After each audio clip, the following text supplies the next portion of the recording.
Unsolicited genius. Greetings, Earthlings, and welcome to another episode of Conversations with Carlton. I am with my esteemed and capable and talented guest, Dr. Marcus McCray. Dr. McCray is the owner and practitioner of Excell Sports Chiropractic, and he is also the team chiropractor for the Indianapolis Colts. So welcome to the show, Marcus. Thank you for coming on. Audience, this is the MegaCore sponsor that I mentioned we would be getting on, so we'll talk a little bit about that too. But welcome, Marcus. Welcome to the show. To even get in our history would not do us justice. Suffice to say, we go back to the preteens, and so of everything, you also are my brother. And so tell our guests, I gave you a title, I gave you an introduction, but tell our guests, our audience, what your life craft is. Like I said, I'm a chiropractor, and I guess like most people in the health field, it's going to sound rhetorical, but I want to help people. I want to help improve people's quality of life, and the way I do that through chiropractic is it's a non-medical, non-surgical approach to help people with different pain and ailments they may have. Because ultimately, you and I included, the average person just wants to continue to do what they want to do day to day, whether it's work, whether it's work out, play whatever recreational sport or professional sport, and do so with minimal pain. So that's how that's my life's work, is to help people do that chiropractically, not surgically. And I mean, a lot of times I think just what I do, my profession is a one where you put hands on people, you touch people. And I think sometimes people devalue the power of just touch when it comes to healing people or helping them overcome things. A lot of times we get patients that come in that says, I went to other providers and no one actually touched me or felt to see what was going on with my body, and not discounting what those other practitioners had going on from an evaluation standpoint, because a lot of times you can, through experience, just gain from verbal history or paperwork history on a person, kind of come to a conclusion of what they may have going on. So that's what I do. All right. So talk to us a little bit. I every episode, every unsolicited genius episode, I give shout out to our sponsors. So I'm constantly shouting out MegaCore CBD, giving folks the website. But in summary, why CBD? What is the life value add of MegaCore CBD products? McCray CBD products are one all natural. That's to say that we know where it's been sourced, and they're third party tested. When I kind of got into the CBD realm, it came via patients, just because they were looking for other alternatives to pain versus over the counter prescriptions. And I knew a little bit about CBD, but not a lot. But people started bringing me things to the office to say, hey, does this work? And it's trial and error, but I really didn't know much about these products. And a lot of times there were a significant price difference between the products that, and even just from the standpoint of what they said they had in it were the same. And I couldn't understand what was such disparity. This one's $40 and this one's $200. And so that led me down the road of looking at CBD products even more, and coming to find out, some of the products that may be $30 products, even though they may say they have this stuff in it, they're not FDA regulated. So they can put whatever they want to in it, and it may not have everything they say in it. And that's why they can charge lesser value for that versus some of the other pricier ones. So I really looked at CBD products as this is just an alternative for people to get away from, or not even get away from, to substitute. I'm taking the actual, Aleve or Advil because it's got a lot of different benefits, anti-inflammatory benefits. It's good for anxiety. And I say this CBD properties as the FDA gets on us about making claims. But these are the things that they can help with. And the downside of not downside upside is doesn't have any side effects. It's not habit forming. So I can give it to my kids for growth spurts. When they're having aches and pains, it helps them sleep when they just having a hard time winding down at night. And I don't have to worry about it being habit forming or anything or having negative side effects for them. So it's just an alternative for patients. CBD is not a cure all everything, just like chiropractic is not a cure all for everything, but it's a nice option for people who are looking for alternatives to over the counter medications or prescription drugs. Okay. All right. Well, I actually learned something. I hadn't quite thought about the childhood aches and pains. Of course, we know head bumps and injuries of that nature, but those growth spurts come with those aches that the kids aren't always able to explain or articulate. They just know they feel it. And I hadn't thought about it that way. So your nephew might have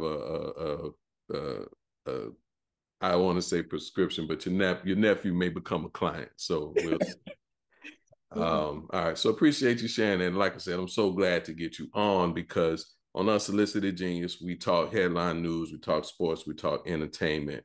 And with you and just what's going on in your world specifically vis-a-vis the NFL draft, we can cover two of those three things in one kind of segment. So, our headliner sports topic for the day for this this conversation is the NFL draft. It conducted 2 Saturdays ago. A lot of post-draft activity still unfolding. Rookie free agents getting signed, people getting checked out, folks getting ready for camps. I know OTAs have already started. And Mel Kiper gave my Giants a minus, so I'm happy with how my team did. You all Colts made some moves early on. I have invested in Anthony Richardson, and so there's highs, lows, there's conversations, there's celebration, there's suits, there's grips and with handshakes and grips with Roger Goodell. The crowd booing Roger Goodell. So there's a lot of fun and fanfare around the NFL draft. But whether it's the draft, whether it's the NFL, there also are those controversies.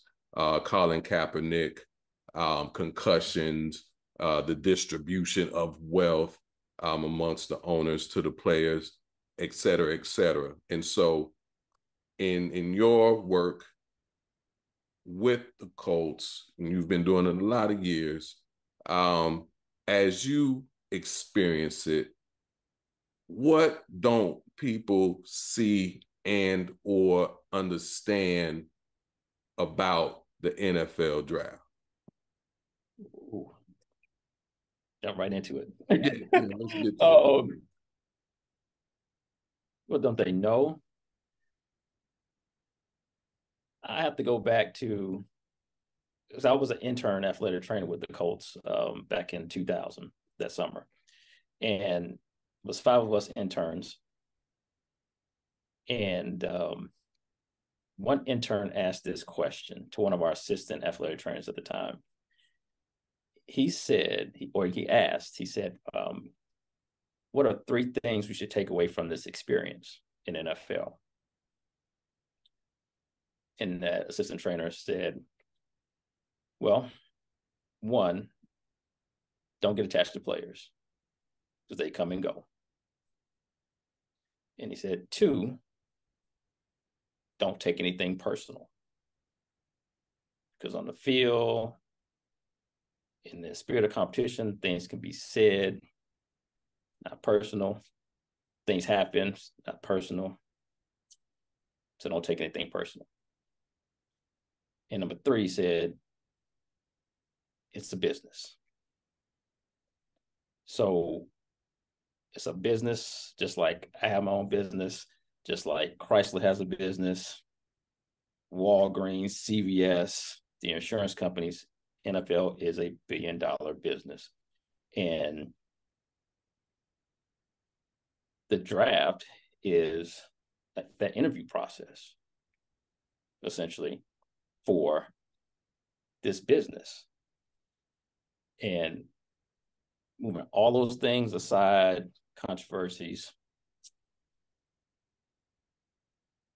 this is how a young man coming out of college is going to get the opportunity. One of the ways to get the opportunity to actually apply for a job in this multi-billion-dollar industry, essentially. And Combine's not perfect by any means, but at any job, if I'm hiring someone, you're hiring somebody, you want to interview them, and you want to interview them in a way that shows their ability to do their job. And football is a sport, it is a game, and they have to assess their physical ability with some of the skills that they see on TV now as part of the NFL draft. That's one way to do it. But also in part of the NFL draft is, you all see the skills assessment on TV, but another side of that is the whole medical side of it, where they're meeting with team docs. I'm not a part of that process. It's all basically ortho and neuro, but these athletes have sustained injuries in college sometimes, and those things need to be evaluated further by each team. They also have interviews, actual face-to-face interviews with position coaches, GMs, people in management, to further showcase their ability to get hired for this job. So it's a lot to it. And then those beyond that, teams still bring guys in for additional visits, or after the draft, before the draft, to try to get to know these guys. Because if they're going to actually spend the amount of money and invest the amount of time, because owners are investing money and expecting a return, they want to try to get to know these guys to see if they're a good fit for not just the team, but the organization. Because depending on the position you are, if you're a quarterback or runner back or receiver, you could be the face of that franchise. So they want to make sure they're getting a quality prospect. Now, like within the investment, you always don't make the right call. You all make bad investments, and Right. they don't pan out. But, sometimes you got to take the risk. I think that's what most people don't understand about draft is it's just part of doing business. So that's so, to be the fan that I am, to be a fan for as long as I have been, to play, I've conceptualized it as a business. I fully understand and embrace it as a sport. But the point that you make about interviewing, right? And every organization that I've worked for, I've interviewed. As a business owner myself, I conduct interviews. I've in corporate life, I gave interviews. I received interviews, right? And who's going to tell any corporation XYZ within, the human resource laws, employment rules, laws, expectations, those are the boundaries. But within those boundaries, who's going to tell any company how to conduct their interview? Because ultimately they are looking to get that best employee, leader, executive, whatever they're interviewing for, into their organization. So I think that's, going back to the point shared with you as an intern, that don't take it personal, and it's a business. And what it seems as us as fans, as we react on Twitter, and other places about the things we see, it is a very emotional response that we give, predicated on how these groups, entities, teams, franchises conduct their business. it definitely is. And like I said, they make the rules. Mm-hmm. So, and in the industry, depending on what the industry is, they will make the rules depending on their particular industry. So the combine is just one of those things that they use in the evaluation process. Like I said, it's not perfect. It could go away, but even so, they still, outside of the combine, the individual colleges still have individual pro days, mm-hmm. which is, not everybody gets invited to the combine. So a lot of times when all your schools, whether it's University of Florida, whether it's Florida State, whether it's Oregon, they have their individual pro days where now they may have had, we'll say 10 players that are seniors, they got invited to the combine, but they got 30 seniors on their roster that are all trying to potentially interview in that standpoint, or from a skill standpoint, to get on somebody's radar to potentially be drafted or signed as a free agent. So the draft is one of those things that sometimes it hurts guys, sometimes it elevates guys stock in the interview process. So these guys, now that I'm older, there's an age gap in myself and in the players versus when I started with the team 14 years ago. But yeah, you handing essentially kids that are 20, 22, 23, multi-million-dollar contracts, Mm-hmm. growing up. Only if you were 21 and had that much money, either your parents had it, or you were some type of entertainer or child actor. You didn't have that opportunity. Well, I didn't say you had the opportunity. It wasn't seen, where we were growing up, unless you were doing some other activities legally. So yeah, it's a significant opportunity for them to play a sport professionally, and make some actual life-changing money that, if they're smart with their money, can provide not just for themselves but for family members, and provides, what you want to term now, generational wealth for their kids that come after them. So I think it's a great thing. We all love the sport. People want to say baseball's America's favorite pastime. Yeah, it's football. It's football. And whether it's the amount of money spent at, NFL games, college games. You remember growing up, even playing Pop Warner. You had grown men out there betting on, Pop Warner football games. Mm-hmm. Yeah, So, down in Miami, they did a whole Dateline special on the Pop Warner and gambling down in Miami. So, yeah. indeed. Or shooting out high school football games because they done lost the bet. Touche. So yeah, it's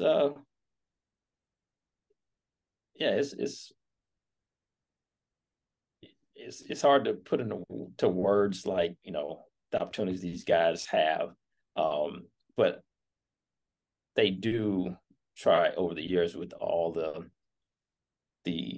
I guess I want to say, not just the sob stories of guys going broke, um, uh, or just blowing money, to provide them with the resources to excel and thrive, and not be part of those situations where they're done at 2 or 3 years, and they don't have anything to show for it, even though they made $1 million or so. But I think too, you have to understand that this is their first job, potentially professionally. And my son at one point, a couple years back, says, I want to play football in NFL. And I said, okay. My next question after that was, okay, so what are you going to do after that? Because if you're playing, the average career is 2 to 3 years. You come out at 21. Now you're 24, 25. What's going to be your next job? So I say, what are you going to do after that? Because after that, you got to find work.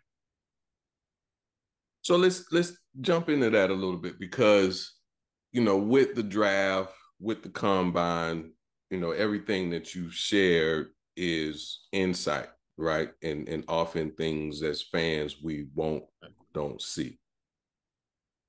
In the stratosphere, there is the comparison of the combine / draft process, but I think a lot of people react to the images of the combine and they compare it to slave trade, and the poking and prodding of men, the looking at their physique, the muscle tone, the structure, bone structure, size of hand, size of this, length of this, etc.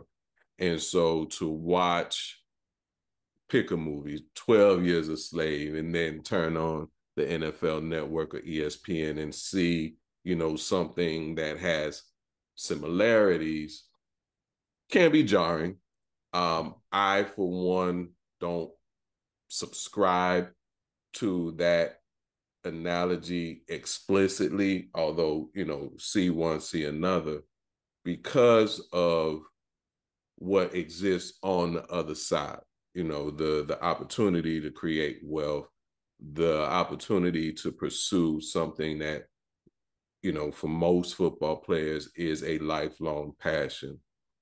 And so with, not even with, but to your point of what comes next, they offer resources to be the best physical athlete that they can be. They offer resources to manage their money.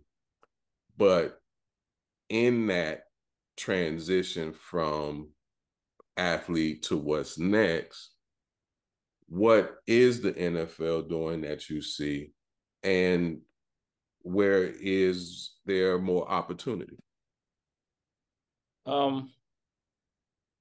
Well, similarity between, the NFL Combine and, almost like in slavery. I get it, but once again, it's interviews for a job, and the interview process has to reflect the tasks we want them to do.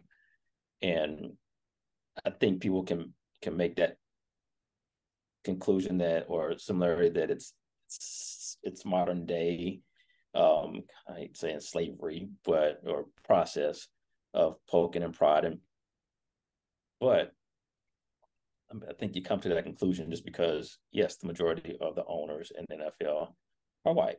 Okay. But I mean, I think you have the Jacksonville Jaguars owner who's minority. You now have the Denver Broncos, who have a group ownership that have some minorities as part of that. And same thing with now the Washington Commanders, the group that just bought them, have some minority owners. So, just like with, 20 years ago when they said, the Black quarterback couldn't thrive, wasn't smart enough to play quarterback, I think over the next 20 years, I mean, the current owners won't be the owners of the teams. And yeah, some of them might get somebody in the family might take them over, but in other cases, they probably might sell them. And this is me talking, not my theorizing, but there could be more groups that contain minorities, or so minority owners that could eventually own these franchises. So I think if that was the case, you have more minority ownership, you wouldn't necessarily be so quick to put it into that categorization of it's just like modern slavery, where they're examining, poking and prodding the athletes just to figure out what's the best thoroughbred, if you want to say that. But think about when you buy something, it's not a huge market for like, $500,000 cars, right? But if you saw a car just on TV, watch video of it, you're like, I really love that car. I like the way it handles. I like the way it moves. It's $500,000. Would you buy it just off that, or would you want to test drive it? Not today. I would, me, myself, we would have to spend a lot of time together to spend $500,000 today. Future state, it might just be, a drop in the bucket. Let's go do that. But I joke, because generally speaking, no, I hear you loud and clear. You are going to spend some time with that investment. Not just that, but you'll but now think the $500,000 car, money's not an issue. The $500,000 car, you drive it and you like it, right? Mm-hmm. But now, let's say I tell you, price still a price. But now for you spend this $500,000 on this car, what if I tell you, without you really looking under the hood and seeing what's going on, that within that first year of you having this car, you're going to have to put in the shop 3 or 4 times, and you might miss it, 6, 8, 12 weeks out the year. Are you still want to pay the money for that car? Yeah. First, I tell you, you look up under the hood, mechanic checks it out, everything's solid. This thing is going to be good for you, potentially predicting it's going to be good for you for good 4 years. Advantage part, yeah. So, like I said, it's the interview process, and that's the business of it. And you don't buy a house without somebody inspecting the house and the foundation, because that's what you want to do is get in and say, hey, you got a crack in the foundation or you got a leak your roof. So I think anything you're going to put money towards from an investment standpoint warrants some type of evaluation, interview process, or inspection. So it's no different. Okay. All right. So I want to shift a little bit. We talk draft, we talk combine. We got technical, but you also do it's fun, right? So, my first question is, as a practitioner of the NFL, employee within the realms, are you a football fan? Absolutely. Okay. Absolutely, 100%. Love the game. So then, because I see you sometimes, and I watch the Colts, I see you on the sideline, and, you look as attentive and detail focused as, the head coaches sometimes. And so with the seat that you get week by week, for you, it's the Colts.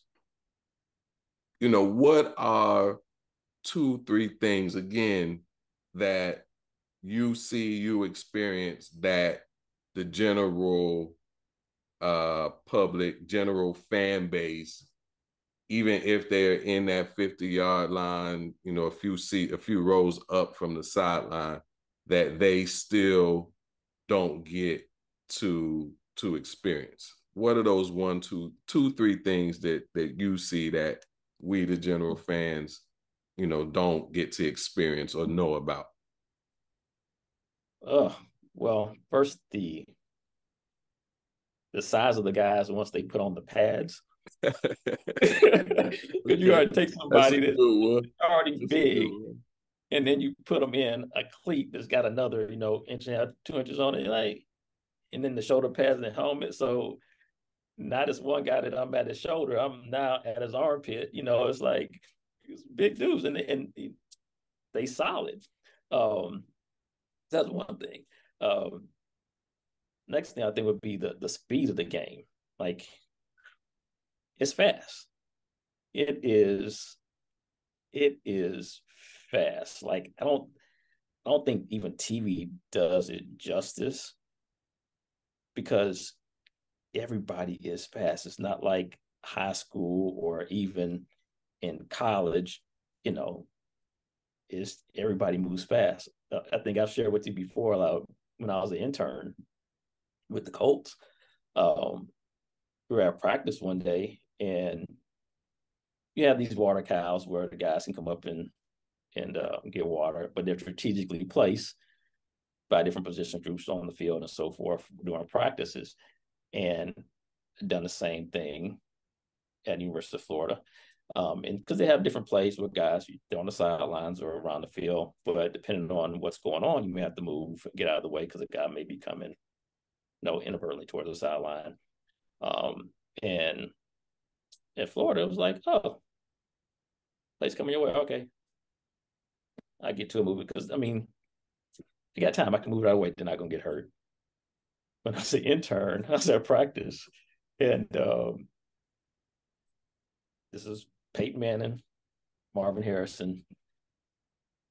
They yelled, the play is coming to that sideline, the sideline I was on.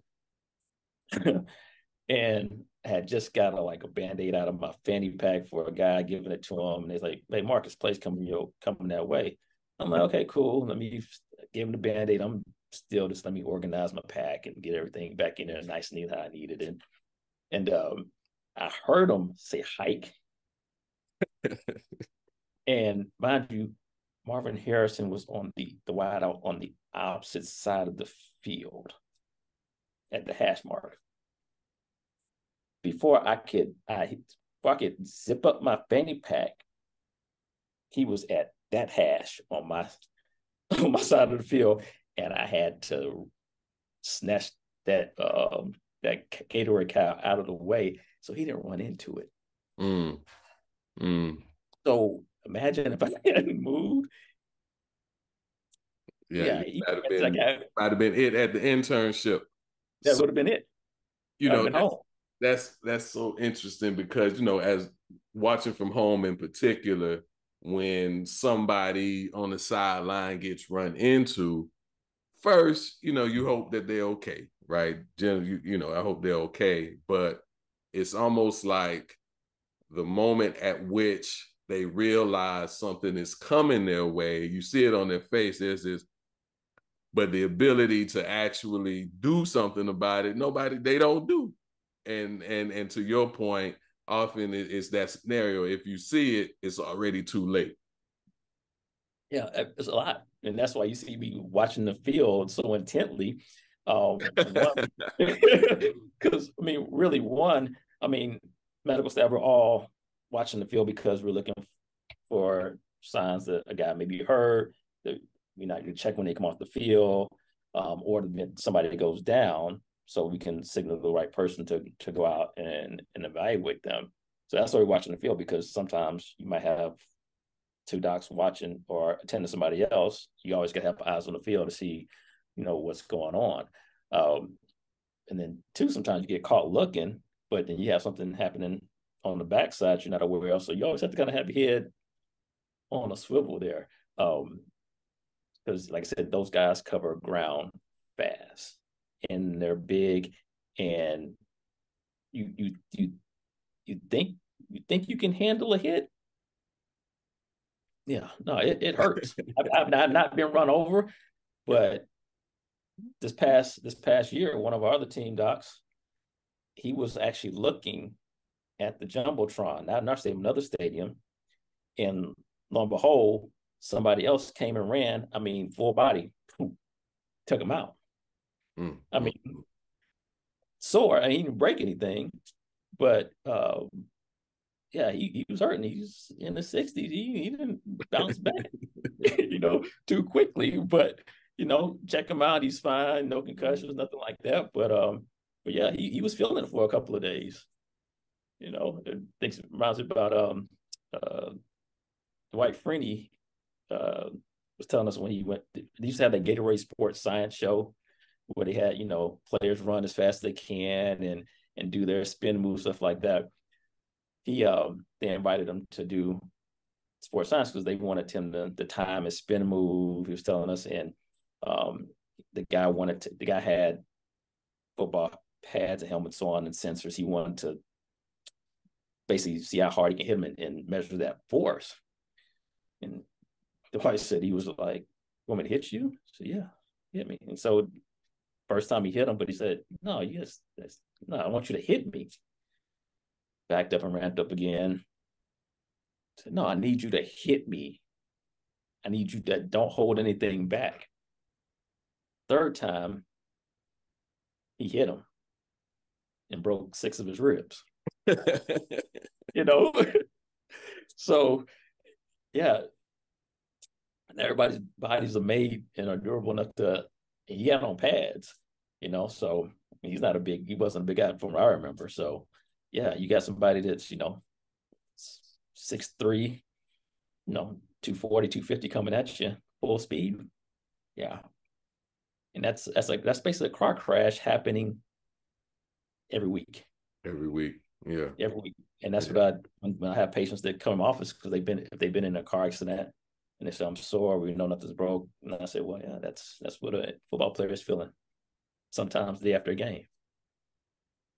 Or a couple of days after a game. No, that's fair. And I guess, in the realm of players' health, just the fact that the teams have you there is indicative of their commitment, their investment to heal, to treat, to recover.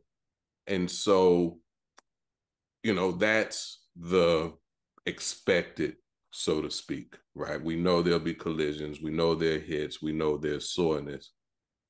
Damar Hamlin had something a little different. And I think the football world, got to see the powerful magnificence of the medical crews that support each franchise, support the stadium, support the teams, because ultimately they save their life on the field. And so talk a little bit about, your role. You started, you're a healthcare provider, you entered for the professional realm as that period. The Colts came a part of football via the Colts came about as a part of your journey. But as a healthcare provider, that participates with a medical team, again, we know concussions, Damar Hamlin, what would you tell the general fan base that about those teams and about the work that you all are doing to ensure that the players are healthy, the players are safe, the players are recovering, so that they can be successful on the field, but also when they're not on the field? So, like the Damar Hamlin situation, freak accident, but people in the health industry know that those type of things have happened before. And must have been 10, 15 years. It seemed like it was happening in Little League, baseball, softball, where somebody gets hit, kids. That's why I start wearing those chest protectors now. If you're the pitcher's helper or something like that, and the coach pitch and so forth. But, for every NFL game, there's a medical meeting. And the reason for that medical meeting, is for training staff of the home team, the training staff of the visiting team, with the paramedic staff at the stadium as well. So everyone's on the same page as to what needs to happen if something, tragic happens. So that's routine. Who's going, down to who's making the call for paramedics, where interest the paramedics is coming in from, who's going to handle spine boarding if that's the case, even down to if it's the home team, what trainer's going to the hospital with the player, if it's the away team, who's going to be the point of contact for the home team, for that away team, to make sure that they get everything when they need when they go to the hospital. So all those things are broken out, and it's routine. Our training staff has, regular review and training every year on spine board injuries, use of AED, So, you know, they reacted how they were trained, and they did it. They did it perfectly in that situation with the Hamlin situation. So, because the last thing, because any healthcare professional in that scenario wants to have happen is have a death on the field happen because you were not prepared for that situation. So all those scenarios are going through over and over again. Okay. And to see that situation play out at home, to me, I saw that worked just the way they were trained to do it. Okay. So for me, everybody did their job. It could have been a different outcome, but everybody did their job. From the standpoint of, and that's from an emergency medical standpoint, but from the standpoint of, providing recovery, nutrition, you have nutritionists, dietitians, sports psych, people on staff for the teams to help with these guys, because it is a physical sport. It's hard on the body, but some of these guys have never been hurt or injured before. So when they do have sustained an injury, mentally, it can mess with them a little bit, and throw down their mind as far as, can I come back from this? What's it going to be like? Am I going to still have a job at the end of the day? So you have sports psych personnel, you have player personnel, directors that basically are there to help these guys and get them with the right people to surround them with a good support system. And always too, if they've got good family support, that's key too, because I'm trying to think, our director of player personnel, former player, he's great. If a guy gets hurt, if a guy concussion,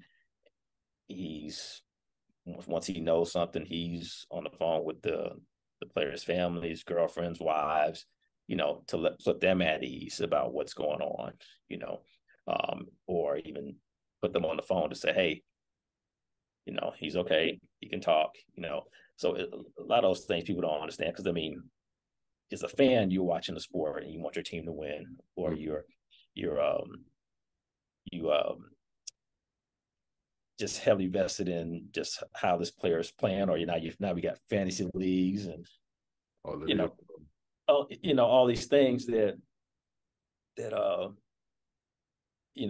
you or I can make a mistake in a job and nobody knows, and it's not heavily criticized. But now with social media, they're under scrutiny all the time, and so that too. So people don't know how to navigate that, because even to me, this whole cyberbullying thing with kids and stuff like that is new. Well, same thing happens to them too, but now it's just adults doing the same thing because they're not performing at the level they should, or they're always hurt, or you miss this tackle. But when you win and you play well, hey, everybody sees you. That can change. That can change week to week. So the same person that was loving you, 1 week can be your biggest enemy the next week, and they have to try to navigate those things. So yeah, the teams do provide them with support that's there that they can utilize. They just have to utilize it, but it's there. Well, this has been good. Good insight. I'm glad you are also an NFL fan, because that way you can speak to the fans that aren't on the inside. So powerful medical teams, it's a business. And even for us fans, the advice given to you, we don't have to necessarily take it as personal. For me, I'm diehard, so I do get in my feelings. I get into my emotions. But this conversation with you even gives me perspective to, don't be so harsh on Saquon as he tries to, negotiate and figure out his contract. So we'll leave it there, take a break, and be right back. This is Conversations with Carlton. Our guest today, Dr. Marcus McCray. We'll be back in a few moments.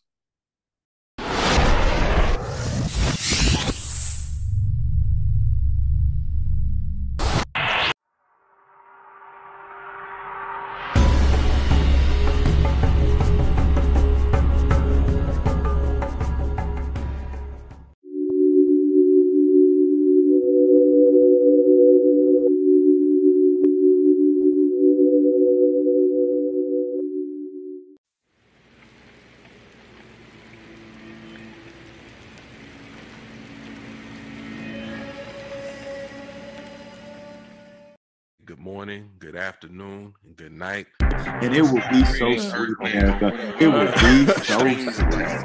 And all that heartache will go. To our president. You got to see the monster to be able to destroy the monster. He took the military out before he took the civilians. Who does that? Under his watch. Welcome back to Conversations with Carlton. I am here with Dr. Marcus McCray, chiropractor for the Indianapolis Colts and owner practitioner for Excell Sports Chiropractic. So we talk headliners, we merge headliners and what in the sports. So what that leaves us with, are you entertained? So in all your busyness with your own practice, football season is upon you. For us fans, we still got a couple more months, but in all of that, what is Dr. Marcus McCray watching? Ooh, my eyelids most of the time. Yeah, I mean, with the 4 kids, it doesn't leave much time to watch anything, I would say, consistently. Because we got done with my daughter's softball practice at like 8:30 last night. So get home, get squared away, eat, and maybe read a little something, talk to the wife, and then there's time to lay it down. But if I watch most recently is and even it's been a week since I saw the episode Succession. Okay. Yeah. All right. So, did you just start it, or are you kind of a raindrop watcher? You watch a drop here, you watch a drop there. Well, no. So this is the second season. I don't know what episode I'm on. Okay. But, yeah. So it is a raindrop because, I get up in the morning, and I may turn it on while I'm doing some cardio in the morning. But you might get 30 minutes here, 15 minutes there. So it just kind of spaced out. So. Yeah, Succession is on my list. I know a lot of people that watch it. I see the previews. It definitely looks intriguing, but I've not gravitated towards Succession yet myself. Anything particular that makes that, one of the shows that you actually get to? Yeah, I like the controversy with it as far as, well, it's a business about a family owning a business, and just some of the moves as far as the kids trying to be the next one to take over the business, and even in the last episode I saw where they're trying to sell the business. So, but yeah, it's something that I can just get away from, dive into, and not think about some other stuff, because usually in the mornings when I get up, it's quiet. So that's my quiet time. And then 2 is like, so I can have those conversations with myself and watch something that doesn't have it. It's not the news, it's not sports, it's not ESPN. It's just, so I do try to do that in the mornings as far as when I wake up, just watch something that's just more with a sitcom or some type of series. So all right. I respect it. A lot of times, whether again on the show or even in my coaching practice, I talk about how important the start of the day is, and whether it's for information, entertainment, or your profession, put in some space before you start consuming, the heavier content. And even ESPN some days can be heavy-ish in the things they talk about. So, having something else that ease into the day is definitely a value add to the morning routine. All right. And so feel free with this next one to be completely honest. I know you, but I know what you grew up listening to. So what are you listening to? What's that album, that artist, that song that, is catching your ear right now? Well, I'm kind of going into the just plug in Apple Music and let it go. But honestly, the past week, for some reason, it's been 2000s hip hop and rap. So all right, put that genre on it, and I don't have to skip or do anything like that. I can understand what they're saying, and yeah, man, yeah. I mean, it's yeah. Just I can try it out. So, and this is relevant because I find as I have these conversations and talk music that we each have our own style and approach. I am one who I want an album, right? I like the journey of an album. All albums don't give me what I want, but to get an album that I can just go to and play, that's what I seek when I'm in music mode.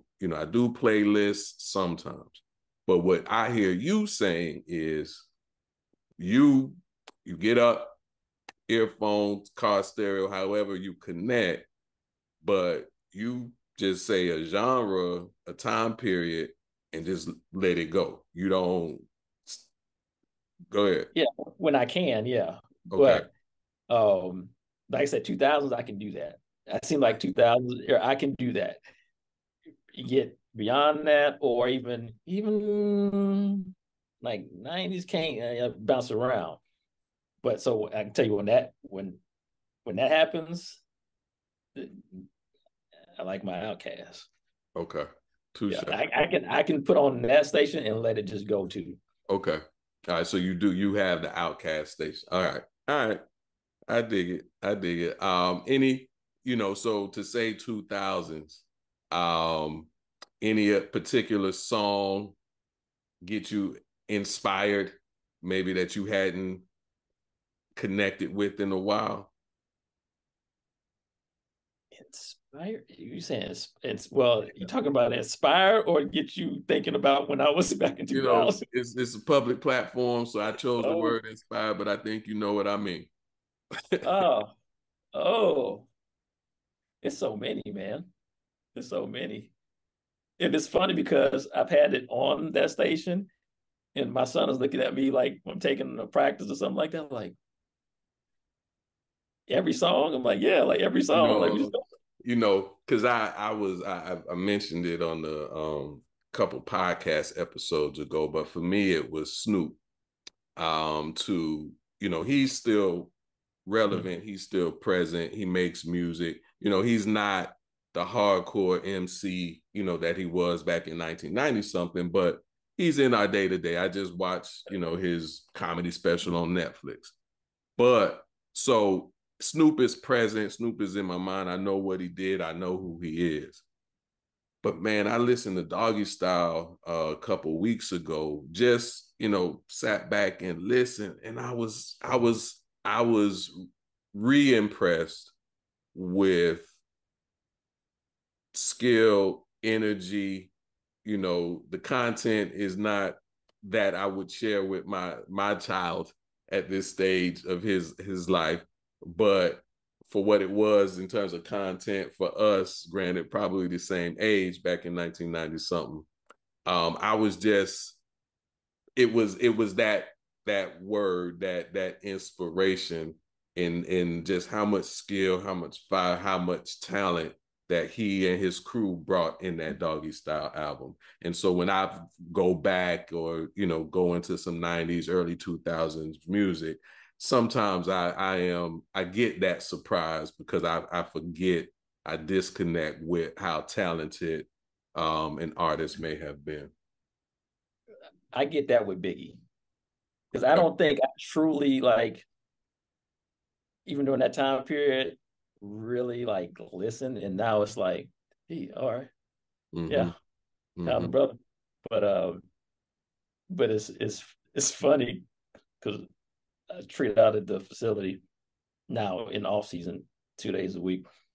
And the guys while they're doing rehab and stuff in the training room there, they have their music on. And it's the catchy beat, something I bow my head to whatever. But then it's funny because myself and another trainer actually were listening this past Tuesday morning, and we heard the lyrics and we're like, oh, so that's what we're doing now. Like, wow. Like I don't even know who the artist was, but it was like, wow. Like I pictured my dad probably hearing like Luke Skywalker and Two Route Crew back in the day, like they want to be like him, probably hearing those lyrics. Yeah. And I was these lyrics, I'm like, whoa, okay. Yeah. All right. No. Yeah. Yeah, I did not imagine to grow up with the music that we grew up with. I did not imagine that at this stage in my life, an artist or rapper in particular could also still make me blush. But, Cardi B comes to mind. As much as I am a fan, sometimes she says that thing and I'm like, okay. Yeah. All right. Okay. All right. So that's what you're watching. That's what you're listening to. What are you reading? Once again, like with the TV shows, kind of a spot reader as far as when I have time. Because sometimes I have intent on reading a couple pages and I'm out. But book I'm reading now, actually, is 2 books from when I started. I just threw out my son just to get him to read something different. But once the Body's Keeping the Score. Okay. And actually, Andrew Luck told me to check it out and read it. He was reading at the time. And it's pretty insightful book as far as, talking about how traumas, physical traumas, mental traumas, how it's stored at a neurophysiological level within the body. So even as something could happen to you as a kid, that, whether you're conscious remembered or not, it could affect how you respond to quote unquote everyday stuff as an adult. And yeah, it touches on, like, when you're in a traumatic situation, some people first thing is to be what they call go the social way of getting help, meaning yell for help or try to get someone's attention. And then if that doesn't work, then the next thing is you go into that fight or flight where you're trying to fight somebody off. And, and if that doesn't work, and as you said in the book, because this passage stuck with me since I read it, if you're pinned down and can't go anywhere, then the body shuts down. So you freeze, catatonic state, because it can't preserve the body, but it's trying to preserve the brain. And I was like, whoa. It's like, oh. So, and even in doing so, whatever's happening to you is protecting the brain, but it still knows what's going on.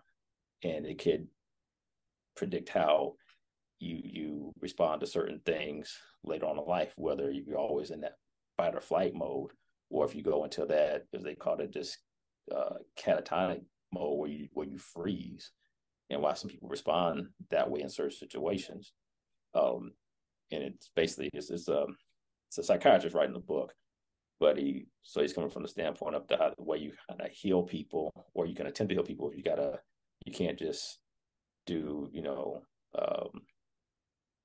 a physical type exercise. You have to try to heal the brain first in order to then kind of work through these other issues they may have. So yeah, that's it's been a good read. So all right. And the one we will definitely put that one on the list. Yeah, because I'm aware of it. I haven't even read the inside flap or the back of it to know, where it goes. So all right. Yeah. We'll the audience will hear it. Audience, check it out. But Unsolicited Genius will add it to its book list and dive into it and see what we can explore. Well, that's it, Brother McCray, Brother Dr. McCray. Thank you first and foremost for gracing us with your presence. I know you're a busy man. I'm sure there's patients outside in the lobby now. But thank you for the insight. The NFL, the Colts and the NFL are better for having you. I'm better for having you, and our audience, as they see and receive this podcast episode, will be better for it. In particular, the NFL fans. So that's it, my brother. Thank you for coming and joining us. And so to the audience, this has been another episode of Conversations with Carlton. Our guest today is Dr. Marcus McCray. Don't forget to like, subscribe, follow wherever we are: Instagram, Twitter, Facebook. I'm on LinkedIn. Craig told y'all on the previous episode, don't mess with him in Facebook. He don't do LinkedIn, but we're on Instagram, we're Twitter, Unsolicited Genius. And don't forget to catch us every Monday, 8:30 Eastern, 7:30 Central PM on YouTube for Unsolicited Genius Live. Until next time, good morning, good afternoon, good night. Listening to Unsolicited Genius.